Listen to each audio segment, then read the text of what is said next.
Hello friends, today we begin our session from line 1 of Act 1, Scene 3. This scene is important because of the supernatural elements that are involved in creating an atmosphere of horror. Caeser is unperturbed and interprets the storm in his own manner, to serve his own purposes. We can say evil purposes because he was brewing a conspiracy. He draws a few other members of the Senate into his conspiracy against Caesar. The scene begins with Casca and Cicero entering the stage from opposite directions. Casca has his sword drawn. Cicero wishes Casca a good evening and asks if he escorted Caesar to his house, and also wishes to know why Casca was breathless and stared in that strange manner. Casca says, "Are you not moved when all the sway of the earth shakes like a thing unfirm? Oh, Cicero, I have seen tempests, when the scolding winds have riveted the knotty oaks, and I have seen the ambitious ocean swell and rage and foam to be exalted with the threatening clouds. But never till tonight, never till now, did I go through a tempest dropping fire. Either there is civil strife in heaven, or else the world too saucy with the gods incenses them to send down destruction." Now, here we see, this is what I have read from the book up to line 13. I'll make it clearer to you, I'll explain it to you. Casca retaliates with a question of his own. He asks why Cicero is not affected when the entire earth trembles and shakes like something unstable. He further adds that he had seen storms when the angry winds, now angry winds, you take it from the scolding winds, split the hardened oak trees, and in the book it is, have riveted the knotty oaks. Now riveted means split apart, split into two. Knotty oaks means strong, sturdy oak trees with knots in them. Had also seen the ambitious oceans rise and foam as if they wanted to rise as high as the menacing clouds in the sky. Now, he is talking about the exalted oceans, the ambitious oceans, which wanted to go and touch the exalted clouds. Exalted, why does he mention exalted clouds? Because they are up in the heavens. So they have been compared with the gods, or living with the gods. Exalted with the threatening clouds, and they wanted to, the ambitious oceans swollen and rising high, their waves rising high, trying to touch the clouds. But never till that night had Casca ever seen a storm dropping fire. It could only mean that either there was a civil war in the heavens, or the world had become too inflexible and obdurate, insolent, arrogant with the gods, which has infuriated the gods to the extent that they are throwing down fire to destroy the earth. Now, this is all Casca's fear. That is making him say all these things. He is superstitious in nature, and he believes in whatever he sees and interprets it in his own manner. Cicero asks him, "Why? Saw you anything more wonderful?" Now, what Cicero means is that all that you are saying, does it mean that you have seen some strange events happening? Now, something wonderful word here would mean awe-inspiring, something that has created fear in your heart. Casca.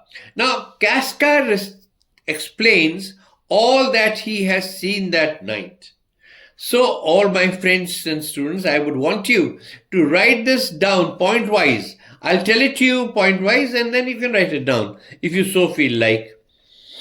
Casca replies that a slave whom Cicero knew by sight held up his left hand, which burnt with the intensity of 20 torches, and yet he felt no heat and remained untouched by fire. Now, this is the first thing that Cicero explains that he saw. And in the book it says, "A common slave, you know him well by sight, held up his left hand, which did flame and burn, like 20 torches joined. And yet his hand, not sensible of fire, remained unscorched." Now, this is the first thing which you need to write down that he saw. Then he says, "Besides, I have not since put up my sword. Against the Capitol I met a lion who glared upon me and went surly by without annoying me." Now, this is the second thing he wants to relate. He also met a lion in the Capitol who looked fiercely at him and went angrily by. And since then, he had not put his sword back into the scabbard. Now, then we go on ahead. He says, Casca again continues to say, "And there were drawn upon a heap 100 ghastly women." Now, ghastly, what do you understand by ghastly? Ghastly here would mean dreadful appearance. Ghastly appearance, ghost-like appearance. Women transformed with their fear, they saw men all in fire, walking up and down the streets. Now, this is the second thing he says. And how does he say it? He says he also saw a crowd of women looking horrible because of their fear of having seen burning men walking up and down the streets. This is the third thing he said. So this is the third point that you need to note down. Now next, what did he say? "And yesterday, the bird of night," the bird of night is obviously, you would know, owl, "did sit even at noonday upon the marketplace, hooting and shrieking." Now, we translate it into the fourth point. Fourth thing that Casca wishes to tell us that he saw. He saw an owl, a creature of the night, sitting in the marketplace at noon, making its shrieking noises. Now, all these four signs that he has explained to us here are all unnatural. There might be some logical explanation for all these. Actually, there is a logical explanation, because it was said that on that night there was a meteoric shower. That is, lots of meteors falling from the sky. And they created a whizzing sound and they created light. And there was also a slight earthquake, which we will come to later on. But these are signs that really actually happened. Apart from the lightning and the thunder and these strong winds that were gale winds that were blowing. Now, Casca continues to say, "When these prodigies do so conjointly meet." Now, prodigies means omens. Bad omens.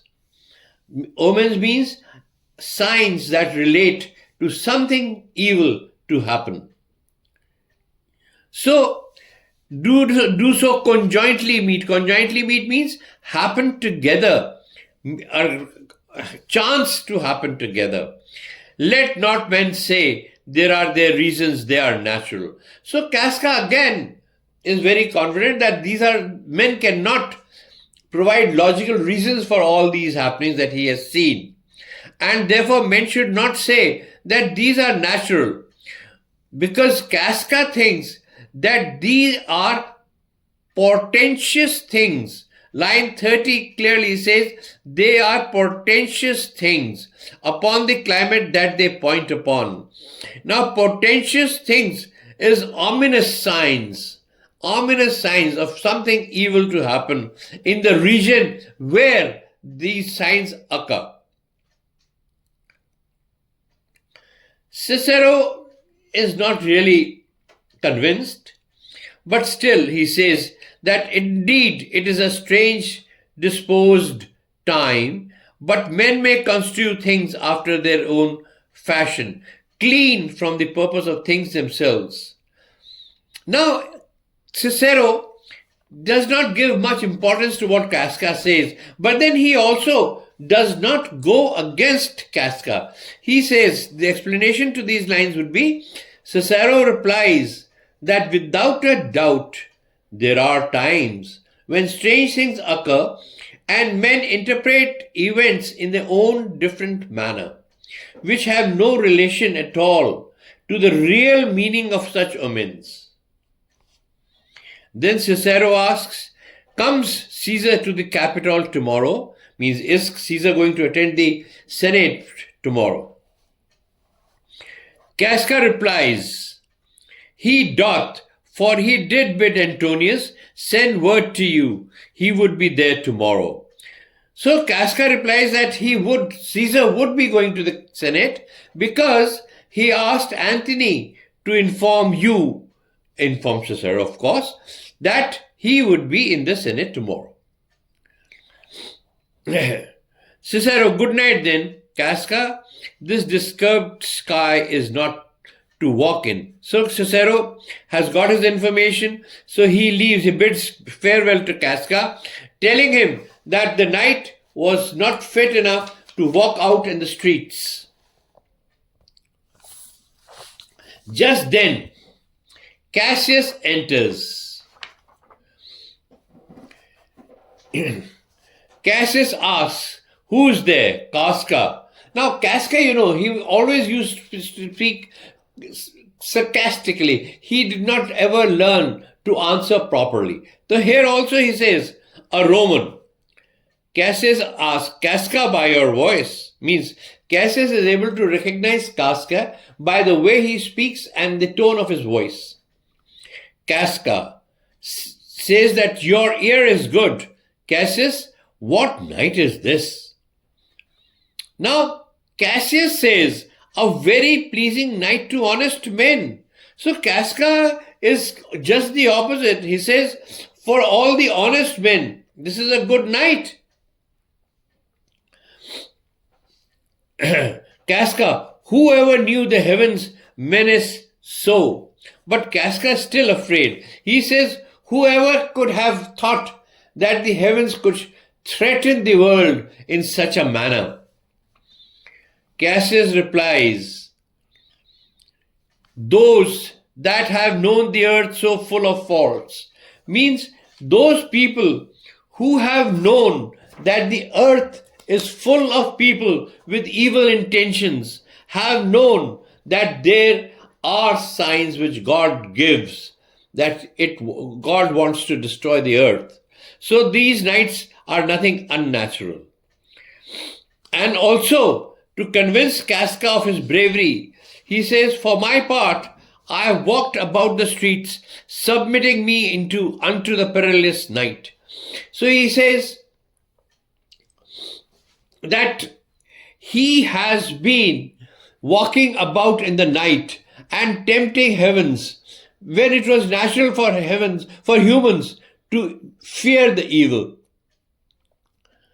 he says that Cassius is very clear. He says, as far as I am concerned, I have been walking about the streets and I have tried to take on the dangers of the night, the perils of that night, and thus unbraced. Thus unbraced means not even clothed properly.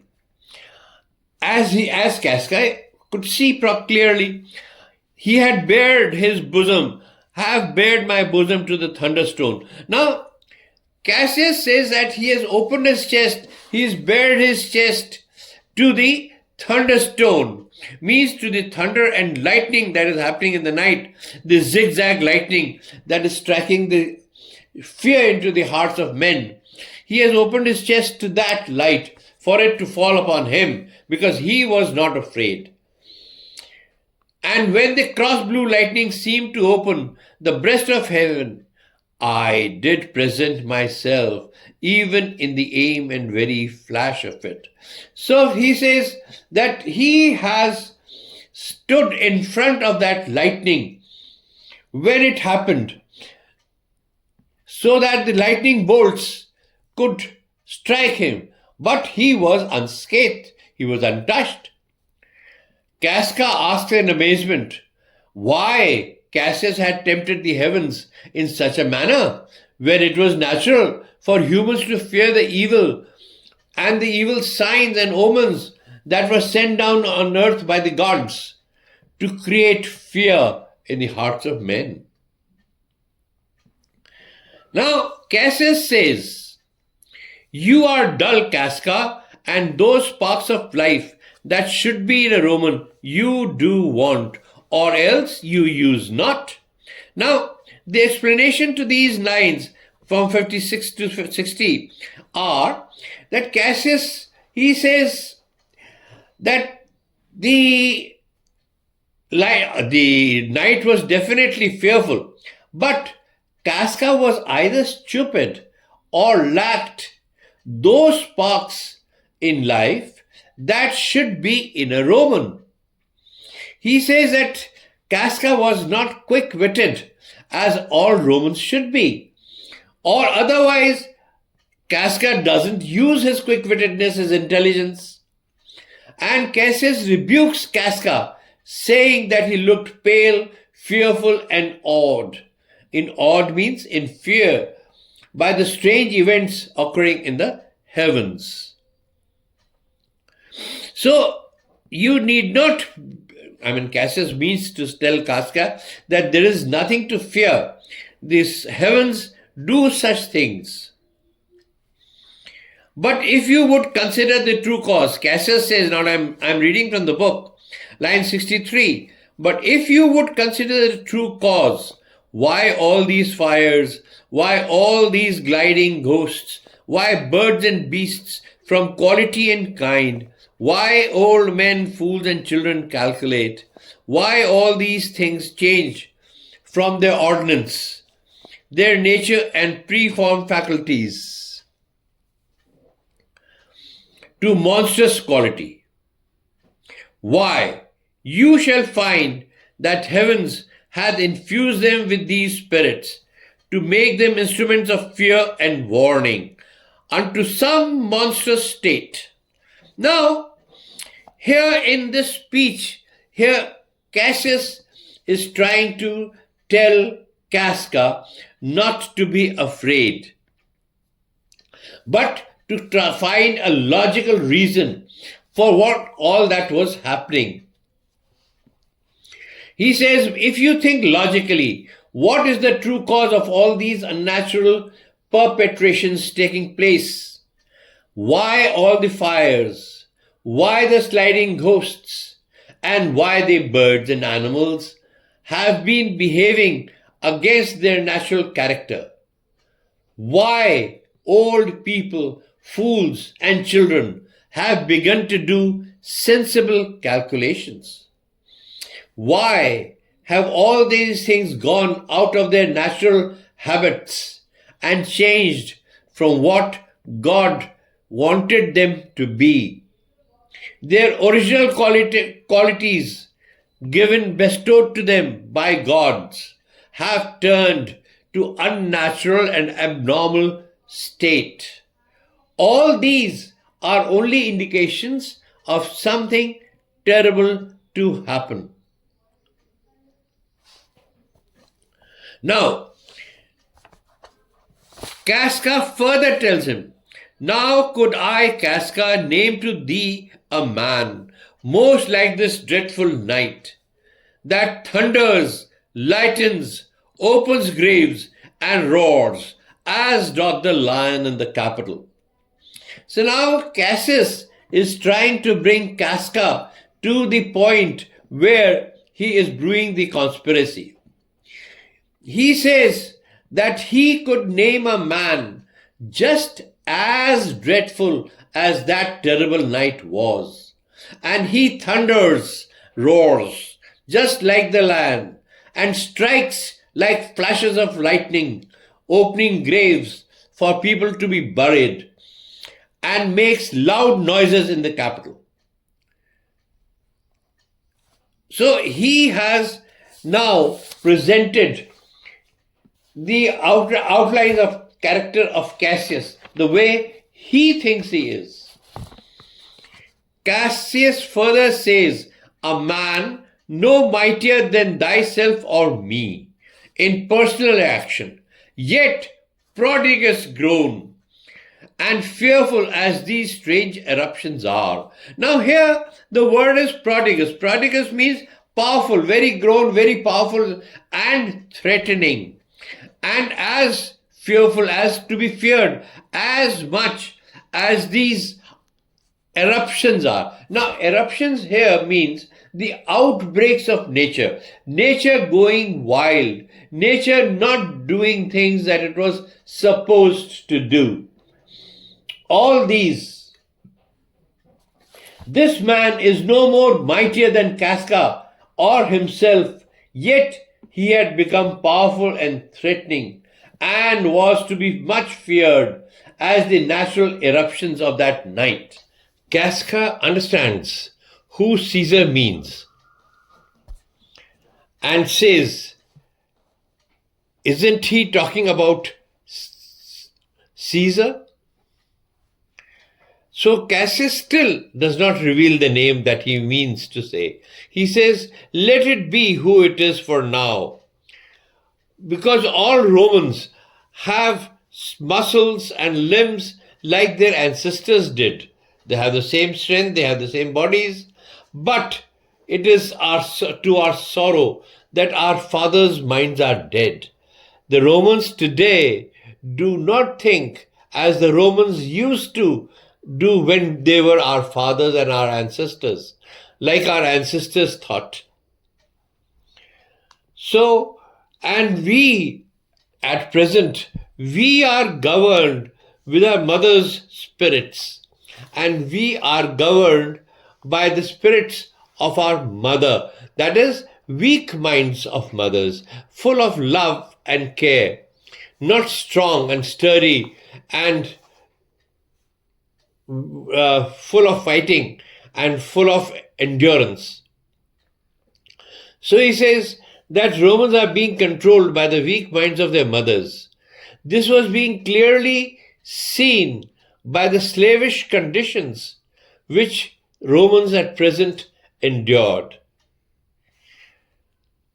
Casca agrees that the senators meant to crown Caesar as king, and he would be allowed to wear his crown on sea and land in every place except in Italy, because Casca has somehow come to know that the senators had decided to crown Caesar as king on the next day. Thank you very much. This is where we will stop today. And we have done up to line number 89 of Act 1, Scene 3. Thank you, students and friends. Bye-bye.